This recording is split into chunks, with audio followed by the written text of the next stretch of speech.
Espírito Santo, amém?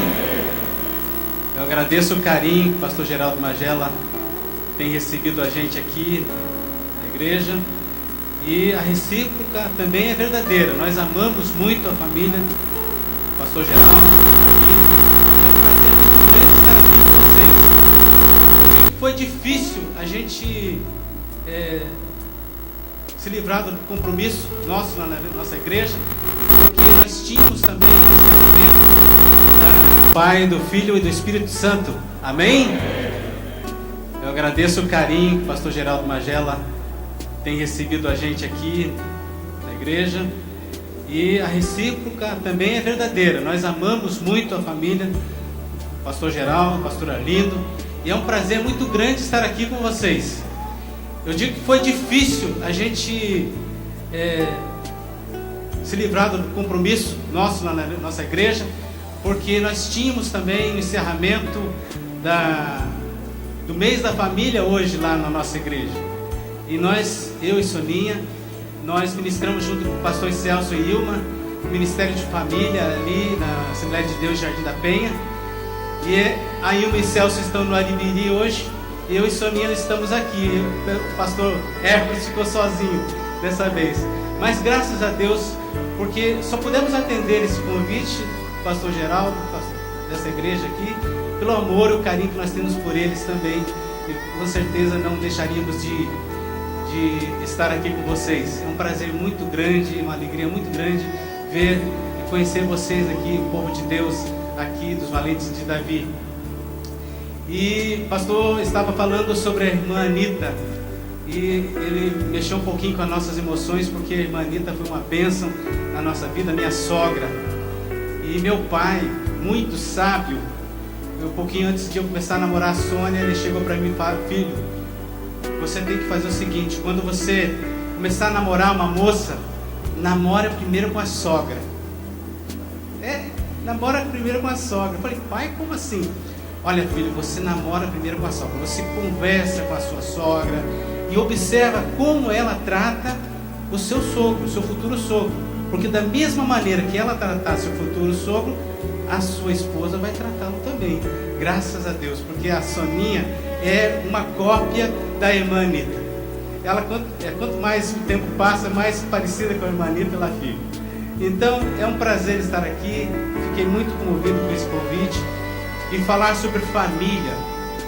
Nós lá na igreja Assembleia de Deus Jardim da Penha também fizemos o mês da família, e é uma necessidade muito grande nós falarmos sobre família.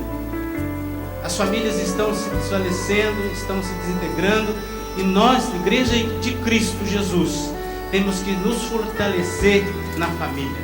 Eu gostaria de compartilhar com esse tema, família bem-sucedida, no texto de Mateus capítulo 7, versículos 23 a 27.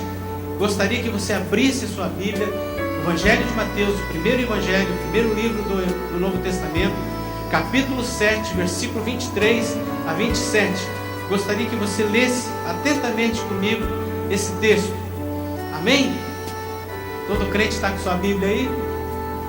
Amém, está fraquinho, hein? Amém? Vamos ler a palavra de Deus. Diz assim: então lhes direi explicitamente: nunca vos conheci. Apartai-vos de mim, os que praticais a iniquidade. Todo aquele, pois, que ouve estas minhas palavras e as pratica, será comparado a um homem prudente, que edificou a sua casa sobre a rocha. E caiu a chuva, transbordaram os rios, sopraram os ventos, e deram com ímpeto contra aquela casa, que não caiu, porque fora edificada sobre a rocha. E todo aquele que ouve estas minhas palavras e não as pratica, será comparado a um homem insensato, que edificou a sua casa sobre a areia. E caiu a chuva, transbordaram os rios, sopraram os ventos, e deram com ímpeto contra aquela casa, e ela desabou, sendo grande a sua ruína. Baixe sua cabeça, vamos orar, Senhor nosso Deus. Pai Celestial, nós te agradecemos pela Tua palavra que foi exposta neste momento, Pai. Te pedimos a Tua graça para que possamos entender, compreender e, sobretudo, praticar na nossa vida, Senhor, no nosso dia a dia. É o que te peço, Pai, no nome santo de Jesus, hoje e para sempre. Amém. Normalmente, esse texto é utilizado para falar sobre vida cristã bem-sucedida, pessoa bem-sucedida. Mas eu quero falar sobre família bem-sucedida, porque famílias precisam estar edificadas sobre a rocha. Repita comigo: famílias precisam estar edificadas sobre a rocha. Repita de novo: famílias precisam estar edificadas sobre a rocha. Quem é a rocha? Jesus Cristo, Senhor. A família precisa estar edificada sobre a rocha, sobre Cristo, sobre os fundamentos da palavra de Deus. Há uma preocupação muito grande da chamada desintegração da família. Nós vemos as famílias se desintegrando e a sociedade, os sociólogos, os psicólogos, as autoridades nesta área, educadores, políticos, religiosos, têm discutido sobre o assunto e têm tentado achar uma solução para esse problema, a desintegração da família. Mas só que, para achar a solução desse problema, nós temos que encontrar lá embaixo, lá na estrutura, aonde a família está edificada. A família tem que estar edificada sobre a rocha. Graças a Deus, porque aqui temos famílias edificadas sobre a rocha. Amém? Amém? As nossas famílias têm que estar edificadas sobre a rocha. Irmãos amados, mas nós vemos que a igreja também tem sofrido muitos abates, muitos percalços sobre isso, porque muitas vezes nós temos esquecido da nossa estrutura, a estrutura que nós temos que estar firmes, que é a palavra de Deus, que é o Senhor Jesus Cristo, a rocha que está posta para nós edificarmos a nossa vida, edificarmos a nossa família. O texto fala de chuvas, de rios, de enchentes. O texto fala de ventos fortes, tempestades. Esses rios e ventos e chuvas, bem que poderiam nos colocar como as lutas, as adversidades, os problemas, as crises, as dificuldades que as famílias hoje estão enfrentando. Qual é a família que não tem luta? Qual é a família que não passa por dificuldade? Qual é a família que não tem crise?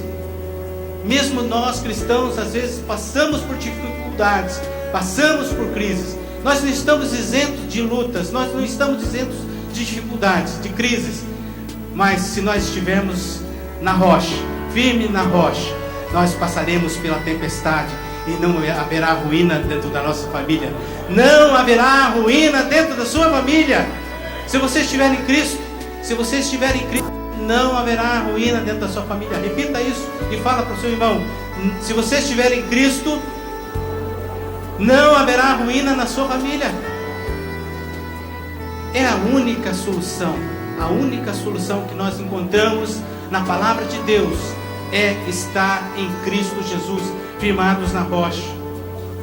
Não se engane, meu querido, não se engane, meu amado. O inimigo das nossas vidas está procurando minar a sua família, a sua vida, procurando destruir.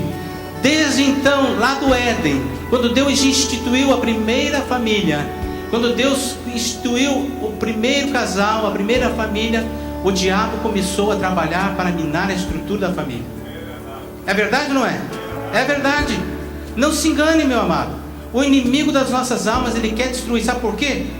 Ele sabe que destruindo a família, desintegrando a família, ele vai atingir o Estado, ele vai atingir a sociedade, ele vai atingir a escola, ele vai atingir o governo, ele vai atingir o mundo de uma forma geral.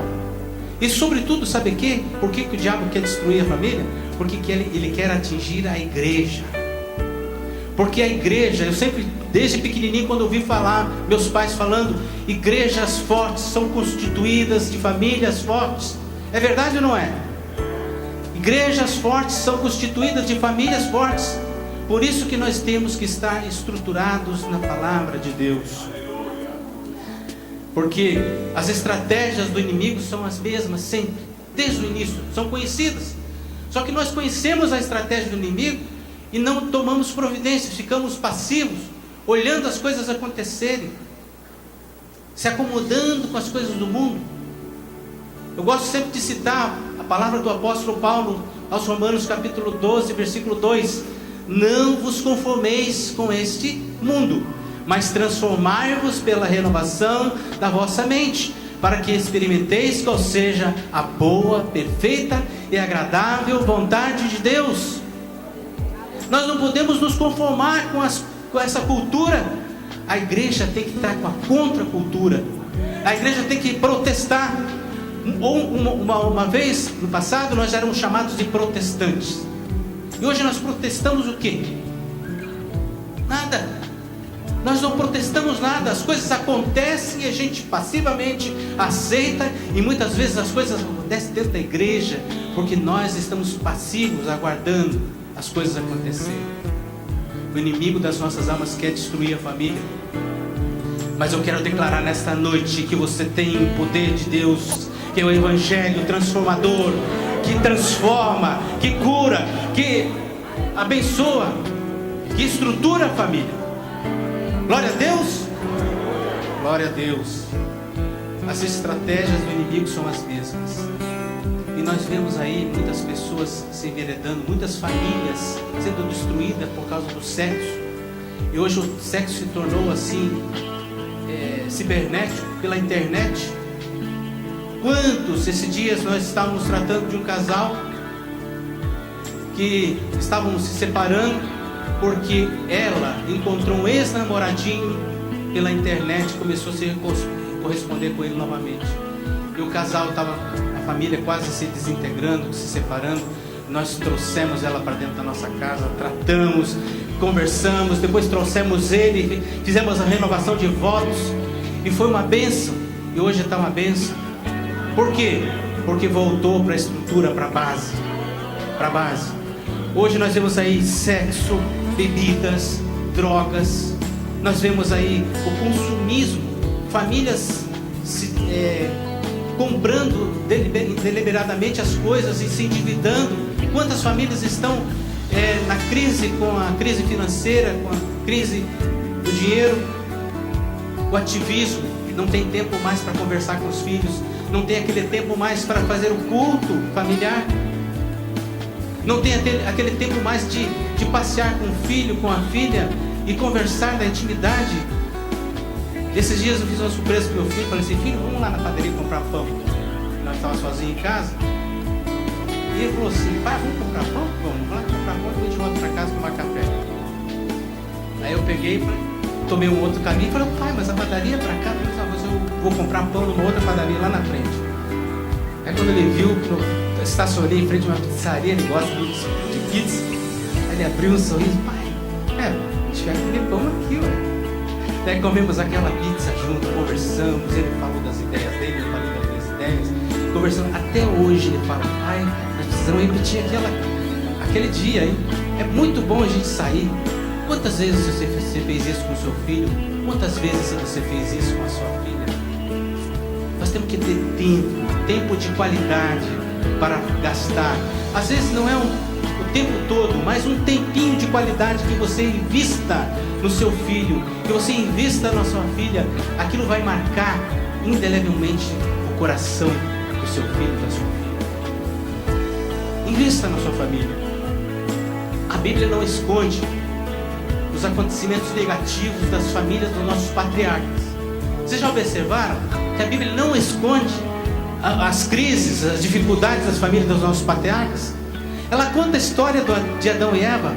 Ela conta a história da morte de Abel. Caim matou Abel, o primeiro assassinato da Bíblia, dentro da família. Um irmão matando outro irmão. A Bíblia não esconde o sequestro de José, os irmãos sequestrando o irmão, vendendo o irmão como escravo para o Egito, e ficou por aquilo, né? A Bíblia não esconde as dificuldades. A Bíblia não esconde o incesto na família de Davi. Aminon se apaixonou pela sua irmã Tamar e possuiu-a. acontecendo uma tragédia enorme na sua família. A Bíblia não esconde isso, sabe por quê? Porque também a Bíblia não esconde qual foi a razão pela qual essas famílias sofreram isso, para que você e eu pudéssemos aprender que quando entrar na desobediência da palavra de Deus no meio da família, essas coisas podem acontecer. Essas coisas acontecem somente quando nós desobedecemos a palavra de Deus. Quantas famílias estão passando por momentos de angústia, de dor, de desafios, de desestruturação, estão passando por tempestades, estão passando por lutas, estão passando por sofrimentos terríveis. Mas eu quero dizer para você que o texto também fala que o homem prudente é aquele que constrói a sua casa sobre a rocha. O homem prudente é aquele que constrói, que estrutura a sua família sobre a rocha, sobre Jesus. A luz da palavra de Deus, rocha, é o Senhor Jesus Cristo.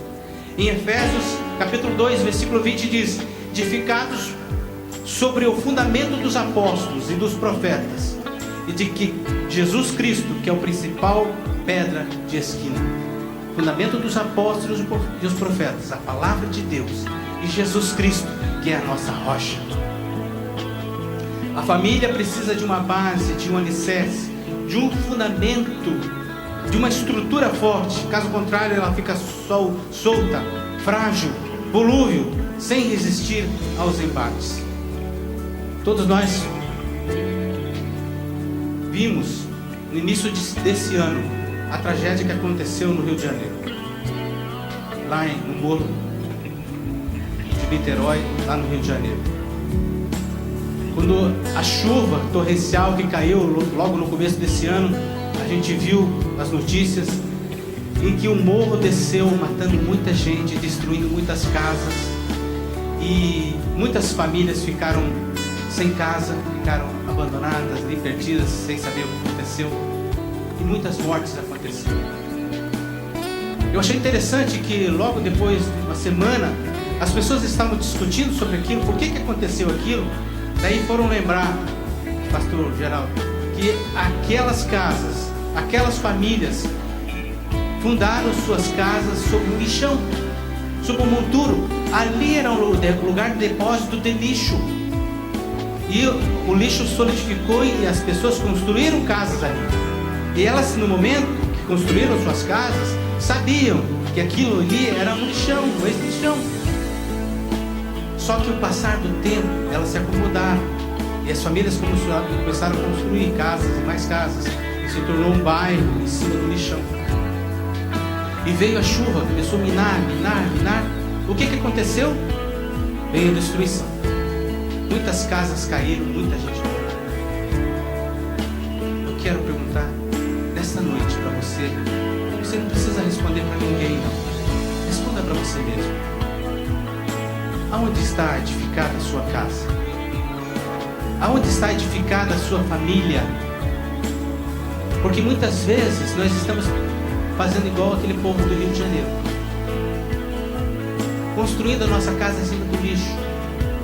A estrutura da nossa família está em cima do lixo, das coisas desse mundo, dos conceitos desse mundo.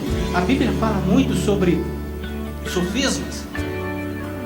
Sofismas são filosofias que parecem ser verdade, são filosofias de vida que parecem ser verdadeiras, mas muitas vezes são destruidoras, são efêmeras, não dão estrutura. Nós temos que construir a nossa casa sobre a rocha que é Jesus. Na prática é isso que está acontecendo. Hoje a família está se desintegrando, porque está estruturado em cima de coisa que não sustenta. Não é um solo sólido, firme. Porque hoje nós vemos aí os desquites, as separações, que são maiores que o número de casamentos. Hoje vemos crianças abandonadas, crianças sem pai, sem mãe, abandonadas por aí pelas ruas. Nós vemos violência. Se não bastasse a violência urbana que nós vivemos tão grande, que é também consequência desestruturação da família, nós vemos a violência dentro do lar, dentro das casas, os pais violentando seus filhos, as mães violentando seus filhos, os filhos brigando entre si, irmãos brigando entre si, quando não, até mesmo matando um ao outro, filhos tirando a vida dos pais, pais violentando suas próprias filhas. É esse cenário que nós vivemos. Se nós olharmos para fora, é essa cena que nós vivemos. Se nós cristãos, nós crentes em Jesus, não atentarmos pela palavra de Deus, que é a estrutura da nossa família, e estruturarmos as nossas famílias de acordo com os princípios básicos por ela estabelecidos, nós também passaremos por ruínas. O grande problema da família hoje é a falta de estrutura, a ocupação e honra de cada posição na família. Pai, marido, mãe, esposa, filhos. Hoje nós vemos aí que a questão hoje da família é considerada, família é uma composição qualquer de duas pessoas, já é considerada uma família, os arranjos familiares. Mas Deus instituiu uma estrutura: pai, marido, esposa e mãe e filhos. E para cada estrutura Deus deu uma função específica. Deus deu uma tarefa específica. Lá em Gênesis capítulo 2, versículo 24, diz: portanto deixará o varão seu pai e sua mãe, e apegar-se-á a sua mulher. Portanto o varão deixará. Pastor, eu sempre me perguntava, por que o varão? Por que Deus fala somente para o varão? Não falava também para a mulher? Portanto o varão e a mulher deixaram seu pai e se tornaram sua casa. Não era natural que fossem os dois? Aqui Deus já estabelece um princípio. Deus fala com o varão, sabe por quê? Deus fala especificamente com o homem, com o varão, que ele vai deixar seu pai e sua mãe, e vai se unir à sua mulher, e vai se apegar à sua mulher, e vão se tornar uma só carne. Sabe por quê? Porque o homem, ele é o cabeça. Deus instituiu o homem para ser líder do seu lar. Amém, homens? Quero ver vozes grossas falando amém. Deus instituiu o homem para ser líder do seu lar. Só que nós estamos sendo frouxos. Nós estamos abandonando essa liderança, deixando as mulheres lideradas. Não, decide você isso aí. Decide você isso. Nós estamos ficando assim, berços esplêndidos, deixando a mulher sobrecarregada e com uma estrutura que ela não recebeu do Senhor para assumir. O homem é o líder do seu lar. O apóstolo Paulo vem falar isso em Coríntios e Efésios, que o homem é o cabeça do lar. É ou não é? Vocês que conhecem a Bíblia, sim ou não? O homem é o cabeça do lar. Isso não é machismo não, gente. Isso é apenas Bíblia pura. É palavra de Deus pura. Porque o homem, Deus deu um papel especial, um papel de liderança do lar. Ele como cabeça. Preste bem atenção. O que tem na nossa cabeça? Nós temos olhos, ouvidos, boca, nariz e um cérebro. O que o homem deve ter como cabeça do lar? Ele deve ter a visão de Deus para o seu lar. Ele deve ter a audição de Deus para a sua casa. Ele deve ter a palavra de Deus na sua boca para dizer: eu sou o profeta da minha casa. Assim diz o Senhor. Ele deve ter o cérebro, a sua mente, a mente de Cristo no seu lar, para dirigir o seu lar, para apontar a direção, para dar proteção, para dar as diretrizes do seu lar. Por isso que ele é o cabeça. Ele é o cabeça do lar. Nós estamos abandonando essa liderança que Deus nos deu. Aliás, desde lá de Adão, a Bíblia fala que Eva foi enganada. O diabo conseguiu enganar Eva, mas Adão não. Adão não foi enganado. Adão decidiu deliberadamente desobedecer ao Senhor. Ele disse: não, eu vou seguir Eva em vez de obedecer a Deus. Eu vou seguir o que Eva está me sugerindo do que obedecer ao Senhor. Deliberadamente Adão decidiu desobedecer ao Senhor. Homens de Deus, assumam a função que Deus deu para vocês. A função que Deus deu para vocês é semelhante à de Cristo Jesus. Como Cristo é o cabeça da igreja, o varão, o homem, é o cabeça do seu lar. Como Cristo tem um ministério tríplice, Ele é rei, profeta e sacerdote, assim você também deve ser na sua casa: rei, profeta e sacerdote. Rei, porque você tem que governar a sua casa, administrar a sua casa. Sacerdote, porque você tem que dobrar os joelhos muitas vezes lá e interceder pelo seu lar, pela sua casa. E profeta, porque você sempre tem que estar pronto a dizer: assim diz o Senhor. Amém? Agora, as mulheres muitas vezes não gostam muito da palavra submissão, porque acham que submissão é estar debaixo. Mas não é você, mulher, que vai estar debaixo, não. É a missão. Deus deu uma missão ao homem, e Deus deu uma missão à mulher de adjudadora, de ajudadora, de auxiliar.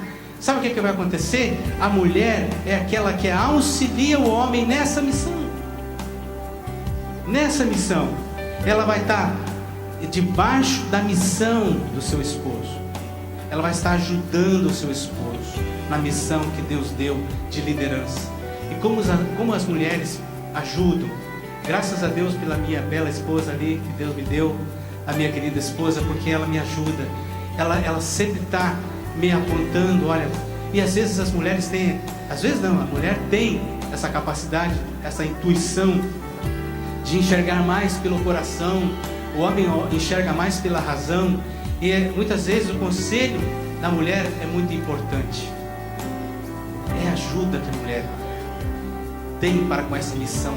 E a mulher tem um papel muito parecido com o do Espírito Santo. Sabe por quê? A mulher, ela carrega no seu ventre 9 meses o seu filho, né? 9 meses o filhinho fica lá, depois ele sai, ela acolhe no seu peito, no seu seio. Ela tem um papel de consolo, de conforto, de nutrição. É ela que dá o peito. Eu estava esses dias estudando essa palavra e observei uma coisa. A palavra de Deus diz que Jesus Cristo é o Verbo. João capítulo 1 fala que o Verbo, Jesus Cristo era o Verbo. O Verbo quer dizer a expressão de Deus para com os homens. Jesus era a expressão de Deus para com os homens. E o autor aos Hebreus fala que Jesus era a expressão exata do seu ser. Verbo. Jesus era o Verbo. Jesus era a comunicação de Deus para com o homem.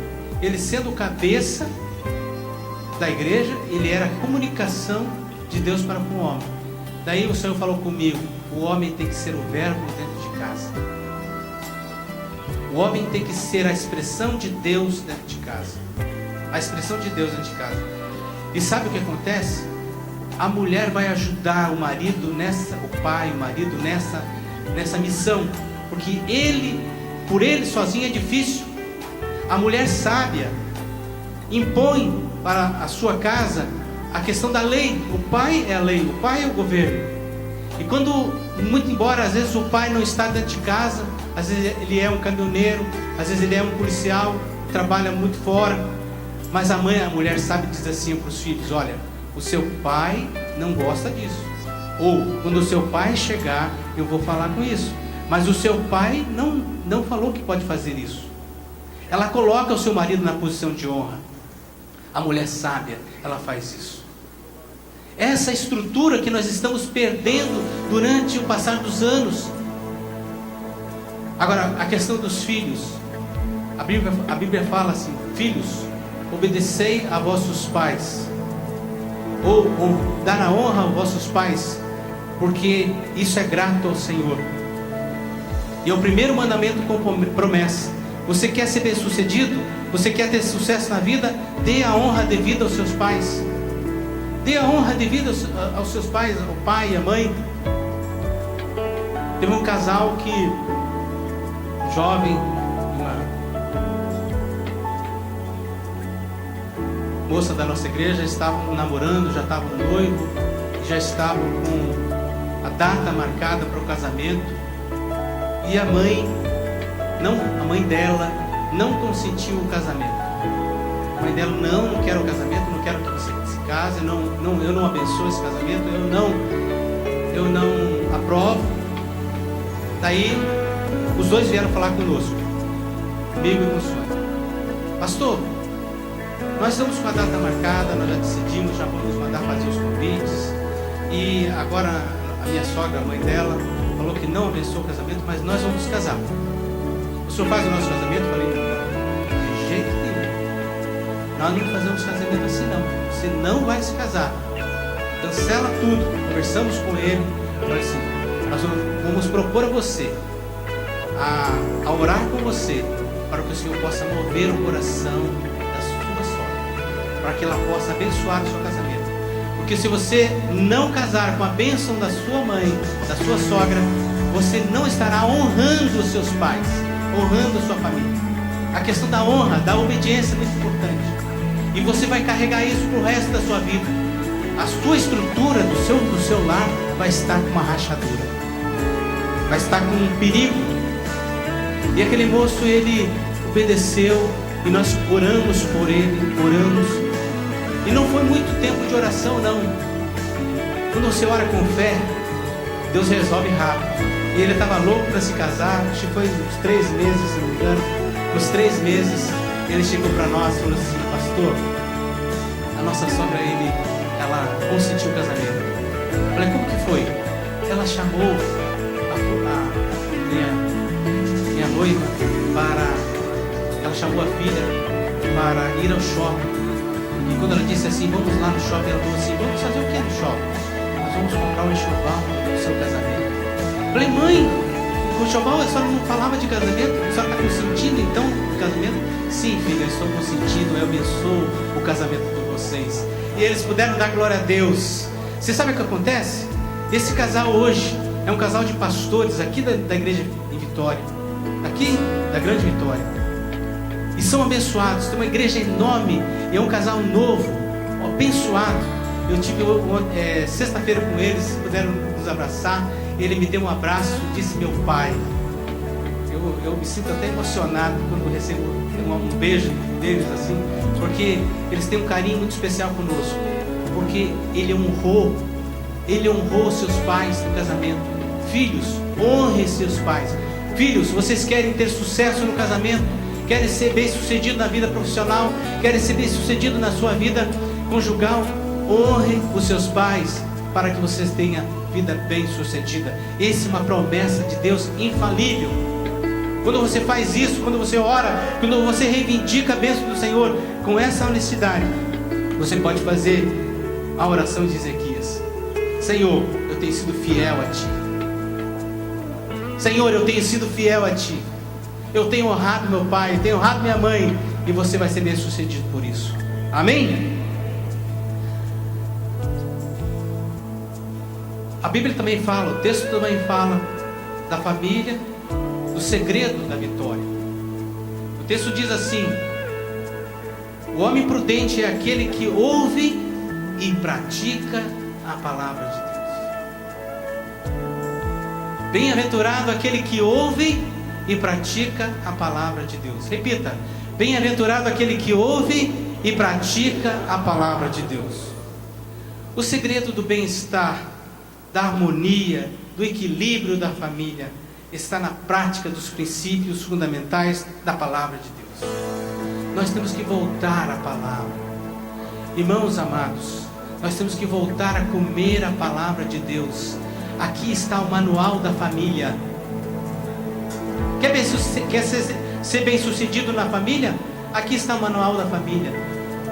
Aqui está a receita do sucesso da família. Nós temos que voltar aos princípios da palavra de Deus. E nós muitas vezes temos deixado a Bíblia lá no Salmo 91, num belo apoio, né? Enfeitando a nossa cristaleira, o nosso balcão.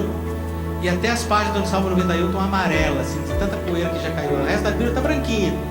Não se abre mais a Bíblia, Só o 91 que fica aberto. E o 91 está amarelo, assim. Mas são incapazes, muitas vezes, dessas casas que têm o Salmo 91 aberto, de citar o Salmo 91. Ou de citar pelo menos o que? Alguma coisa, algum conteúdo do Salmo 91. Nós temos que voltar a praticar a palavra de Deus. Nós temos que voltar aos fundamentos da palavra de Deus. E é com urgência que nós temos que fazer isso. Nós temos que fazer isso com urgência.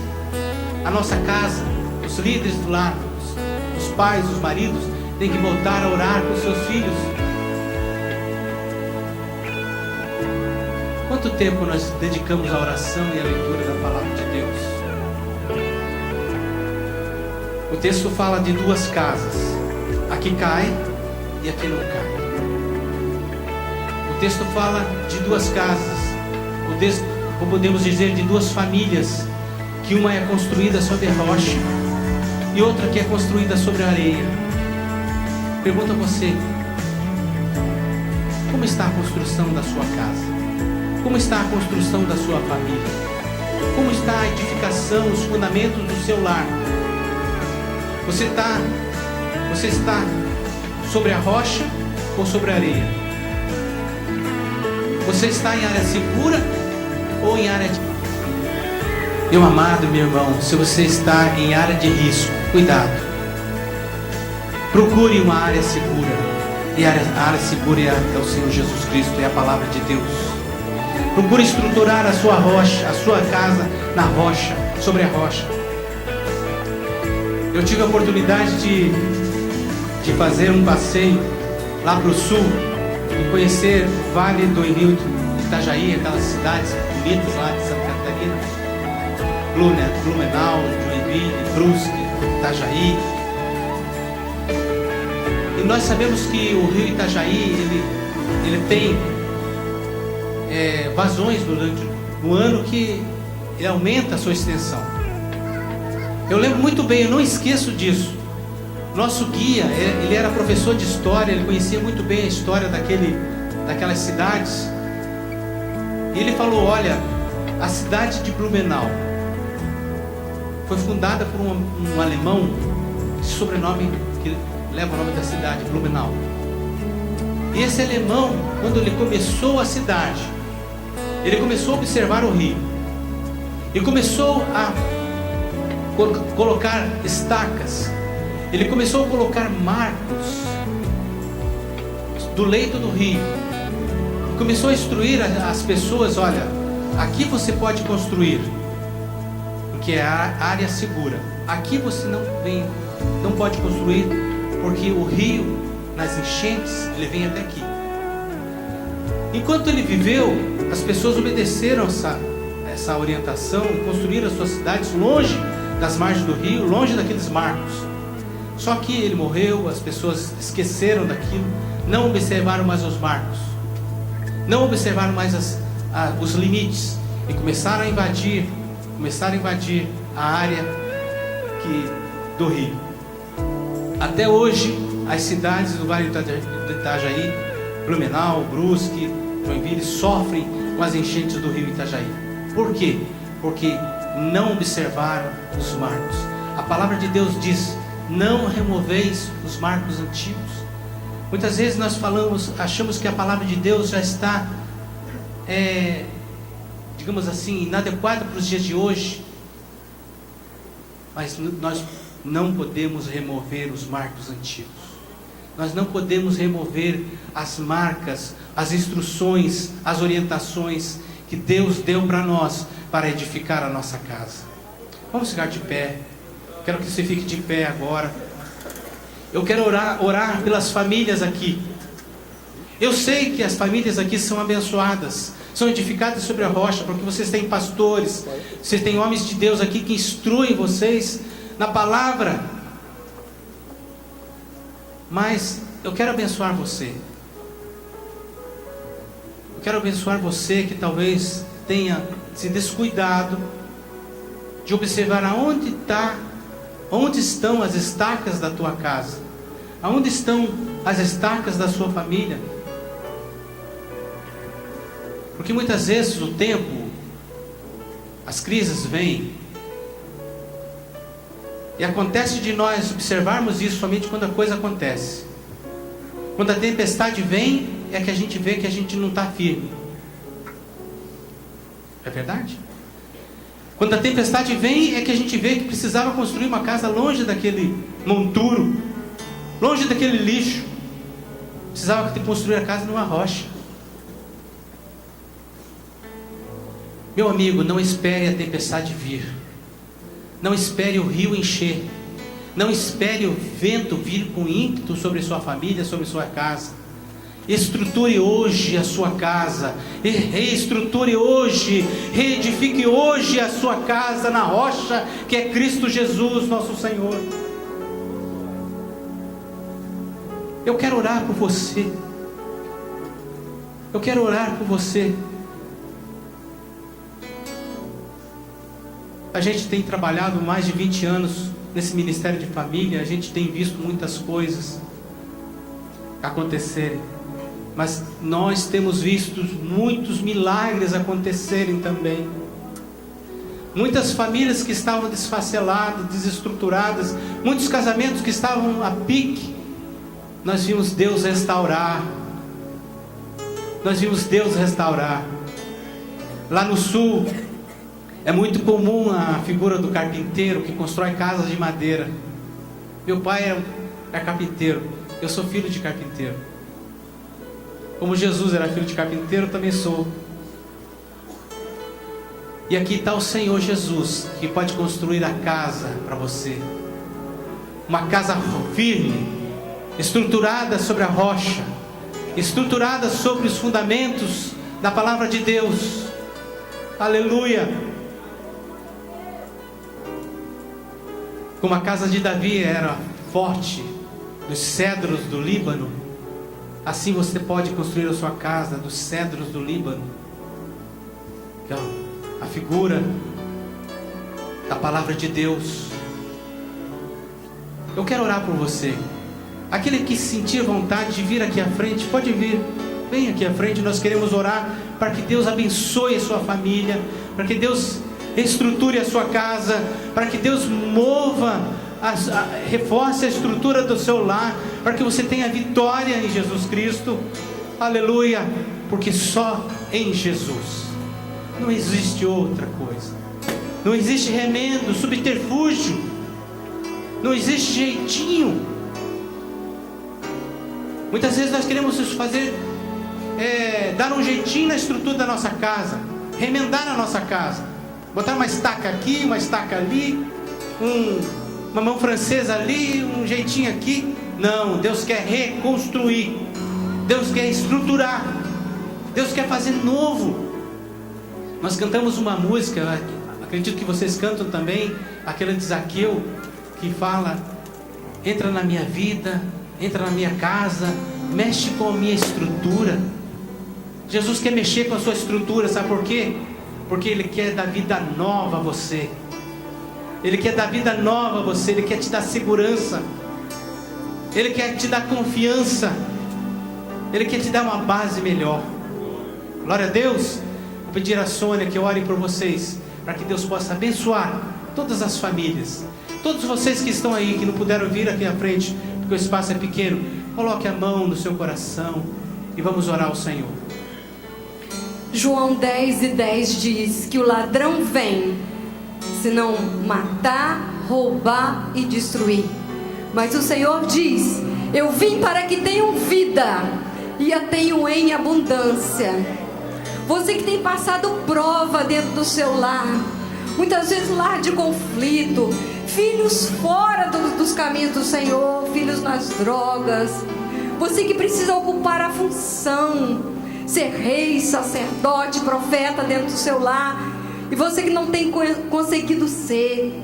Você mãe que precisa estar ali, olha, sendo coluna também junto com seu esposo. Saiba que o Senhor está aqui hoje, e Ele pode restaurar a sua vida. Ele pode restaurar a vida dos seus filhos. Ele pode restaurar a vida da sua família hoje. Você que tem pessoas, membros da família, distanciado do Senhor, o Senhor pode trazer de volta. Ele é um Deus que salva, é um Deus que toca profundamente. Só o nosso Senhor pode fazer isso. Muitas vezes nós não conseguimos fazer, mas aquilo que nós pensamos é tão difícil, é impossível, Jesus pode fazer. Ele trata, Ele cura todas as feridas. Ele vai lá no profundo, aonde eu e você não podemos agir, mas Ele vai. Ele vai lá na estrutura, só Ele pode fortalecer. Ele vai lá na raiz do problema. E o Deus Todo-Poderoso está aqui. Ele está aqui para curar. Ele está aqui para fortalecer.